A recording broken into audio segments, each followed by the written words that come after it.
Hey everyone, it's Lisa Purdy, and I'm here with you continuing our journey in Genesis. We are on chapter 30, and I'm using the Amplified version. I'm hoping this is going to help increase your desire for the word and to incorporate that in your life. So here, let's go. When Rachel saw that she bore Jacob no children, she envied her sister and said to Jacob, "Give me children or else I will die." And Jacob became very angry with Rachel and said, "Am I in God's stead? Who has denied you children?" And she said, "See here, take my maid Bilhah and have intercourse with her, and when the baby comes, she shall deliver it upon my knees, that I may also have children." Why do these women do this? And she gave him Bilhah her maid as a secondary wife, and Jacob had intercourse with her. And Bilhah became pregnant and bore Jacob a son. And Rachel said, "God has judged and vindicated me, and has heard my plea, and has given me a son." So she named him Dan, judged. And Bilhah, Rachel's maid, conceived again and bore Jacob a second son. And Rachel said, with mighty wrestlings and prayer to God, "I have struggled with my sister and have prevailed." So she named him, the second son of Bilhah bore, Naphtali, struggled. When Leah saw that she had ceased to bear, she gave Zilpah, her maid, to Jacob as a secondary wife. So there is definitely competition. And Zilpah, Leah's maid, bore Jacob a son. Then Leah said, "Victory and good fortune have come," and she named him Gad, fortune, so G-A-D. Zilpah, Leah's maid, bore Jacob her second son. And Leah said, "I am happy, for women will call me blessed, happy, fortunate, to be envied."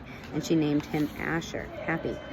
Now Reuben went at the time of wheat harvest and found some mandrakes, love apples, in the field, and brought them to his mother Leah.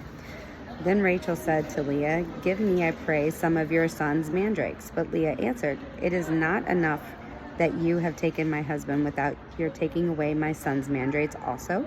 And Rachel said, "Jacob shall sleep with you tonight in exchange for your son's mandrakes." And Jacob came out of the field in the evening, and Leah went out to meet him and said, "You must sleep with me tonight, for I am certainly paid your hire with my son's mandrakes." So he slept with her that night. And God heeded Leah's prayer, and she conceived and bore Jacob her fifth son. Leah said, "God has given me my hire, because I have given my maid to my husband," and she called him his name with Issachar, hired.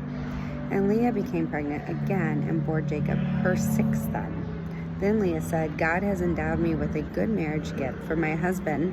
Now will he dwell with me and regard me as his wife in reality, because I have borne him six sons," and she named him Zebulun, dwelling. Afterwards she bore a daughter and called her Deniah. Then God remembered Rachel and answered her pleading and made it possible for her to have children. And now for the first time she became pregnant and bore a son, and she said, "God has taken away my reproach, disgrace, and humiliation." And she called him his name Joseph. May he add, and she said, "May the Lord add to me another son." When Rachel bore Joseph, Jacob said to Laban, "Send me away, and I may go on my own place and country. Give me my wives and my children, from whom I have served you, and let me go, for you know the work which I have done for you." And Laban said to him, "If I have found favor in your sight, I pray, do not go, for I have learned by experience and from the omens and divination that the Lord has favored me with blessings on your account." He said, "State your salary, and I will give it." Jacob answered him, "You know how I have served you, and how your possessions, your cattle, your sheep, and goats have fared with me. For you have little before I came, and it has increased and multiplied abundantly. And the Lord has favored you with blessings wherever I turned. But now, when shall I provide my own house also?" Laban said, "What shall I give you?"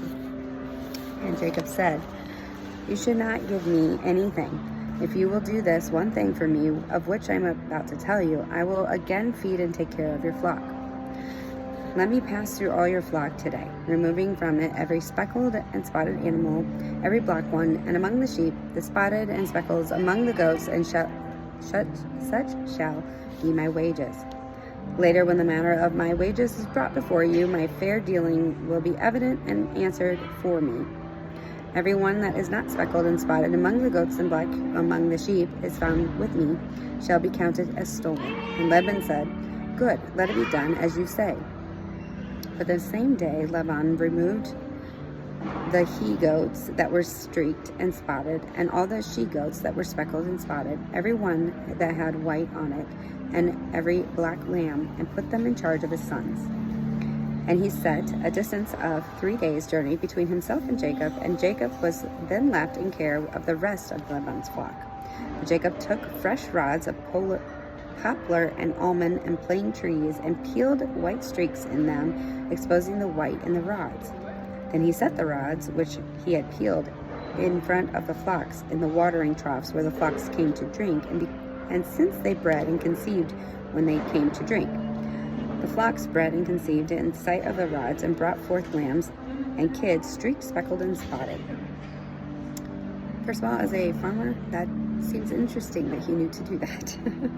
Jacob separated the lambs, and as he had done with the peeled rods, he also set the faces of the flocks towards the streaked and all the dark in the new flock of Laban. And he put his own droves by themselves and did not let them breed with Laban's flock. And whenever the stronger animals were breeding, Jacob laid the rods in the watering troughs before their eyes of the flock, that they might breed and conceive among the rods. And when the sheep and goats were feeble, he omitted putting the rods there, so that the feeder animals were Laban's, and the stronger were Jacob's. Thus the man increased and became exceedingly rich, and had many sheep and goats, and maidservants, menservants, camels, and donkeys. All right, that's it for today. Kind of interesting what's going on in his life as he becomes wealthy, as God said, and is able to increase all of his children and livestock. So he is blessed. It's interesting how he goes about doing it. You guys have a great day.